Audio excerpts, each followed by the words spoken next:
HSC 24 বছর শিক্ষার্থীরা কী খবর তোমাদের? আমি যখন তোমাদের জন্য ভিডিওটা করতেছি ঠিক তার 6 দিন পরেই তোমাদের এইচএসসি পরীক্ষা হবে। তো শেষ সময়ে তোমাদের আইসিটির প্রস্তুতি আরেকটু ভালো করতে, আরেকটু জোরালো করতে একটা শর্ট সাজেশন নিয়ে এসেছি। এই সাজেশনটি যারা ফলো করবে আশা করি এর মাঝেই তুমি 90 থেকে 95% মার্ক সরাসরি কমন পাবা।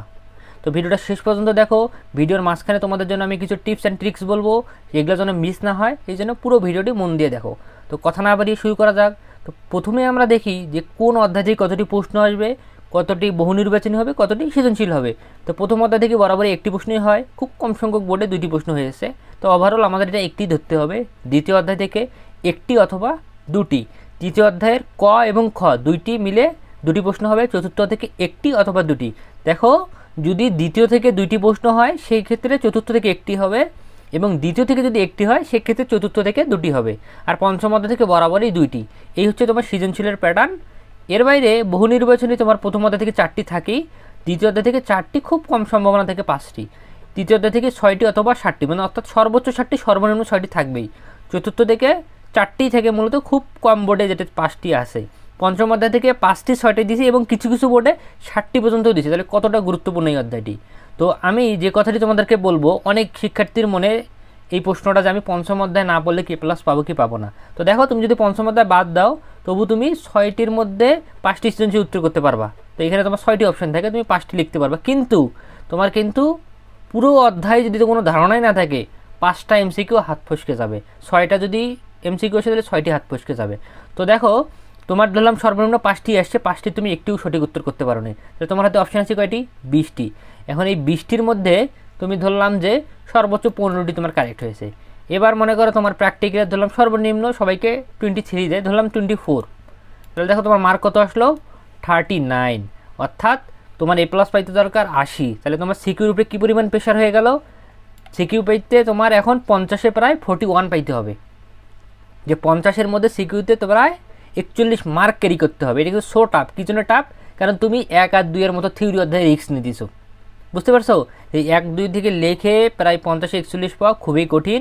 তো এখন এটার করণীয় কি? এই সময় তো তুমি এই 5 দিন 6 দিন আগে পঞ্চম অধ্যায় পড়ে লিখতে পারবো না সৃজনশীল। এটার ওয়ে একটাই, যে এটার জন্য তোমার এমসিকিউ যে 5টা আছে, এই 5টার মধ্যে তোমার মিনিমাম 3টা কারেক্ট করে আসতেই হবে। বুঝতে পারছো? তো কীভাবে তুমি কারেক্ট করবা, এমসিকিউ কোনগুলো পড়বা, এটা আমি ভিডিও শেষে বলবো। তো আমরা শুরু করি টপিক ওয়াইজ সাজেশন। তো প্রথমে তৃতীয় অধ্যায় থেকে শুরু করি। তৃতীয় অধ্যায় থেকে কিচ্ছু পড়ার দরকার নেই, জাস্ট সংখ্যা পদ্ধতি থেকে এই দুটো পড়বা। সংখ্যা পদ্ধতি, সকল রূপান্তর, 2-এর পরিবর্তে যোগবিয়োগ, আর কিচ্ছু দরকার নেই। এখন তুমি এই কোন সৃজনশীলগুলো পড়বে, এটা আমি টপিক বললাম। আমি যে সৃজনশীলগুলো এখানে লিখছি এর বাইরে তোমাকে একটি ওয়ার্ড প্র্যাকটিস করতে হবে না, এর মাঝেই সরাসরি প্রশ্ন আসবে। এখন তোমার মনে প্রশ্ন আসতে পারে যে 23-এই প্রশ্ন আসে, 24-এও কি এটা রিপিট হবে?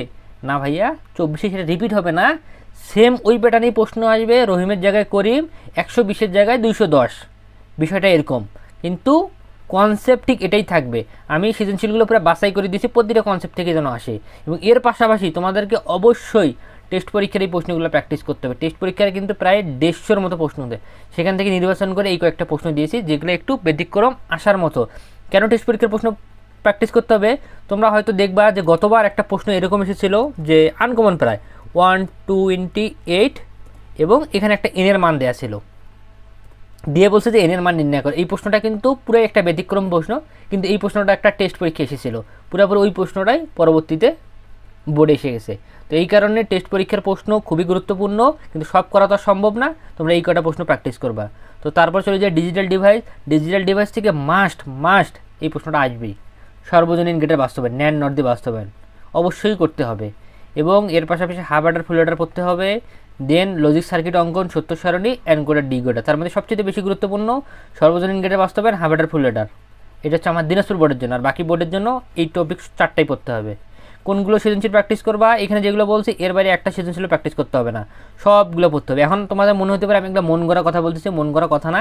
এই সেম সাজেশন আমি আমার পেইড স্টুডেন্টকেও দেবো, মানে যারা আমার কাছে কোর্স করছে অফলাইনে অনলাইনে, তারাও কিন্তু এই সেম জিনিসই পাবে।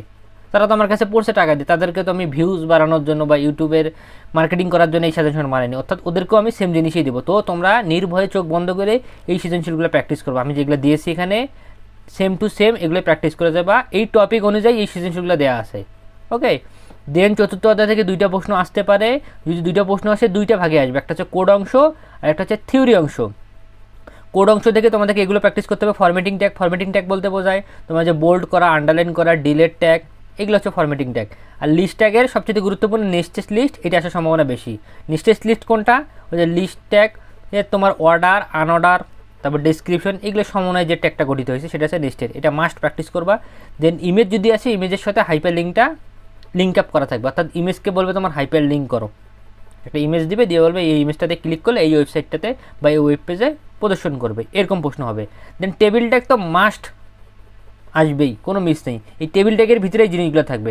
99% সম্ভাবনা আছে টেবিল ট্যাগ আসার, এবং আসলে রো স্পেন, কল স্পেন, অথবা কলামকে তোমার রোতে কনভার্ট, রোকে কলামতে কনভার্ট, এগুলো করতে হবে। এবং এই অধ্যায় থেকে যদি 2টা প্রশ্ন হয়, সেক্ষেত্রে থিওরি থেকে এই টপিকগুলো আসবে। তোমার ডাইনামিক, স্ট্র্যাটেজিক অর্থাৎ ওয়েবসাইটের প্রকারভেদ, এবং ওয়েবসাইট কাঠামো থেকে যদি আসে হায়ারার্কিক্যাল, নেটওয়ার্ক, লিনিয়ার, এইটা আসার সম্ভাবনা সবচেয়ে বেশি। তো যারা দ্বিতীয় অধ্যায়ে নেটওয়ার্ক টপোলজি পড়ছো, ওইটার সঙ্গে কিন্তু এটা রিলেটেড সেম। এবং এর সঙ্গে আরেকটা জিনিস পড়তে পারো, এটা লেস ইম্পর্টেন্ট, ওয়েবসাইট পাবলিশিংয়ের ধাপ, 4টি ধাপ আছে। ওয়েবসাইট ডিজাইন ডেভেলপমেন্ট করা, ডোমেন নেম রেজিস্ট্রেশন, হোস্টিং ক্রয়, তারপর এসইও করা, এগুলো। এবং ডাইনামিক স্ট্যাটিস্টিকের 2টা জিনিস মনে রাখবা, যদি ডেটাবেস কথাটা উল্লেখ থাকে, উভমুখী ডেটা থাকে, তখন সেটা ডাইনামিক। আর যদি ডেটাবেস কথাটা উল্লেখ না থাকে, একমুখী ডেটা আদান প্রদান করে, তখন সেটা স্ট্যাটিক। এই টাইপ সৃজনশীল দিয়েই প্রশ্নটা হবে। এখন কোনগুলো সৃজনশীল প্র্যাকটিস করবা? এর জন্য এই সৃজনশীলগুলো প্র্যাকটিস করলেই হবে। এবং দেখো, আমি ঢাকা সিটি কলেজের মধ্যে একটা স্টার দিয়ে রাখছি, এই প্রশ্নটা একটু ব্যতিক্রম। তোমাকে বলছে যে টেবিলটা মার্চ করতে। তো আমার যারা স্টুডেন্ট আসো অফলাইনের, আমি তোমাদেরকে এই ভিডিওটা পাঠাই দেবো এখন, বা ভিডিও করবো এখন একটা। এই টেবিলটা কিন্তু আমাদেরকে করানো হয় নাই, টেস্ট এসেছে। তো আমার মনে হচ্ছে এরকম একটা টেবিল এসে যেতে পারে, যে বোর্ডেই হোক।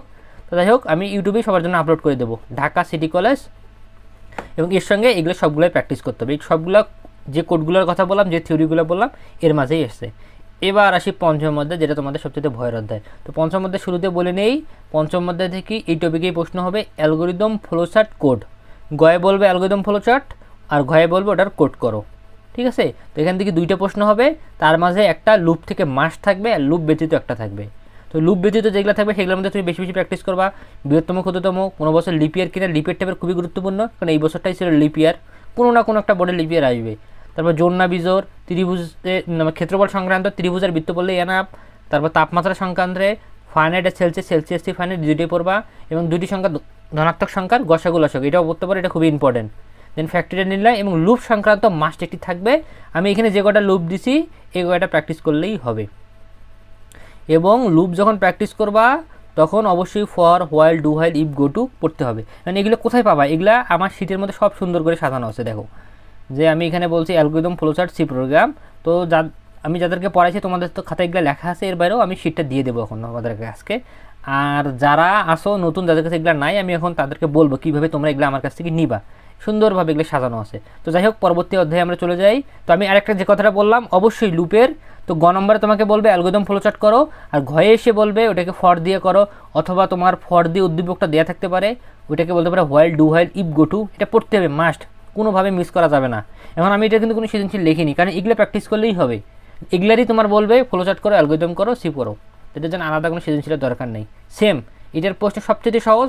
যারা এই অধ্যায়টা করছো তারা এটার মজা জানো। এটা হচ্ছে 20-এ 20 পাওয়া ডাজেন্ট ম্যাটার, তোমার 1-2 থেকে খুব সহজে এটা থেকে 20-এ 20 পাওয়া যায়।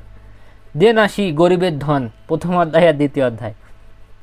তো প্রথম অধ্যায় থেকে ক্রায়োসার্জারি, বায়োমেট্রিক্স, ভার্চুয়াল রিয়েলিটি, তারপর জেনেটিক ইঞ্জিনিয়ারিং, আর্টিফিশিয়াল ইন্টেলিজেন্স, এগুলো ইম্পর্টেন্ট। তার মধ্যে এই দুটোই less important, nano technology, bio informatics. তো তোমরা এগুলোর একেবারে বৈশিষ্ট্য সব মুখস্থ করে ফেলো। যেমন ক্রায়োসার্জারি থেকে 2টা প্রশ্ন পড়তে হবে, চিকিৎসা পদ্ধতি, আর একটা হচ্ছে তোমার তথ্য প্রযুক্তিতে কীভাবে কাজে লাগে। বায়োমেট্রিক্স থেকে তোমার বায়োমেট্রিক্স কীভাবে কাজ করে, কোন বায়োমেট্রিক্স উত্তম, এগুলা। ভার্চুয়াল রিয়েলিটি তোমার ব্যবহারিক প্রয়োগগুলো কোথায় কোথায় প্রয়োগ করবো। জেনেটিক ইঞ্জিনিয়ারিংয়ে 2টা প্রশ্ন পড়বা, জেনেটিক ইঞ্জিনিয়ারিং কীভাবে আসলে তৈরি করতে পারি আমরা ইনসুলিন তৈরির যে প্রক্রিয়াটা।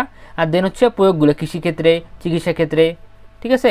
দেন আর্টিফিশিয়াল ইন্টেলিজেন্স পড়বা, ন্যানো টেকনোলজি, বায়ো ইনফরমেটিক্স। এগুলোর জন্য তোমাকে কিছু করতে হবে না, জাস্ট 2টা জিনিস পড়বে, সকল বোর্ড এবং সকল টেস্ট ক্যাডেট টেস্টের প্রশ্ন। অর্থাৎ এই ঘুরে ফিরে এই প্রশ্নগুলোই বারবার আসছে, জাস্ট উদ্দীপক ধরার জন্য এগুলো পড়তে হবে। আর প্রথম অধ্যায় তোমরা চাইলে বোর্ড বই যেটা আছে ওই বইটা পড়তে পারো, বুঝতে পারছো। ওইটা ছোটো করা আছে, শেষ সময় তার বেশি পড়া সম্ভব না।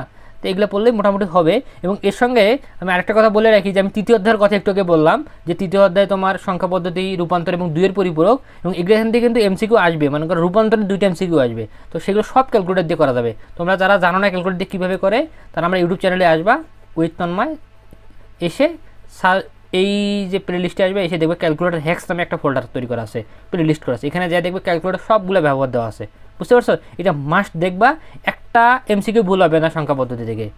দেন আমাদের সর্বশেষ অধ্যায় হচ্ছে দ্বিতীয় অধ্যায় থেকে যে সারি প্রশ্ন করুক, যে বডি প্রশ্ন হোক, টপোলজি থেকে মাস্ট আসবে, সবগুলো টপোলজি পড়ে ফেলবা। এবং টপোলজি থেকে প্রশ্নটা এইভাবে হবে, দুইটা টপোলজি দেওয়া থাকবে, একটা বলবে যে এই টপোলজির বৈশিষ্ট্যগুলো বলো, এবং ঘয়ে যা বলবে 1-2 এর মধ্যে কোনটা উত্তম। তো টপোলজির ক্রমটা আমি একবার রিপিট করে দেই, ভালো থেকে শেষ, মানে রিংয়ের থেকে ভালো বাসের থেকে ভালো স্টারের থেকে ভালো ট্রির থেকে ভালো হচ্ছে হাইব্রিডের থেকে ভালো হচ্ছে মেশ। তো সবচেয়ে ভালো টপোলজি হচ্ছে মেশ টপোলজি।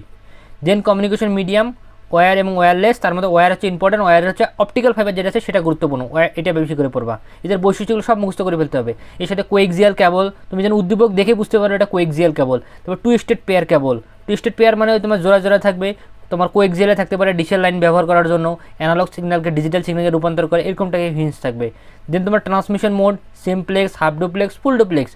সিমপ্লেক্সে কী হয়, একদিকে তোমার ডেটা প্রেরিত হয়। হাফ ডুপ্লেক্সে কী হয়, একজন রিসিভ করার পর আরেকজন পাঠায়, অর্থাৎ ওয়াকি টকিটা যেটা দেখি। আর ফুল ডুপ্লেক্সে আমাদের মোবাইল ফোন।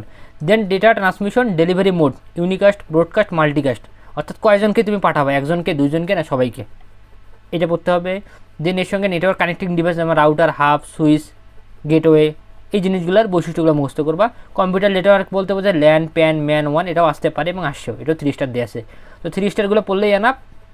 এবং এর সঙ্গে সৃজনশীল প্র্যাকটিস করতে হবে। এখন মনে হতে পারে তোমার এতগুলো সৃজনশীল কেন দেয়া, দেওয়ার কারণ হচ্ছে এখান থেকেই প্রায় 2টা প্রশ্ন হওয়ার সম্ভাবনা বেশি। ম্যাক্সিমাম বোর্ডেই দেখা যাচ্ছে, বা টেস্ট পরীক্ষাতেও 2টা করে প্রশ্ন আছে।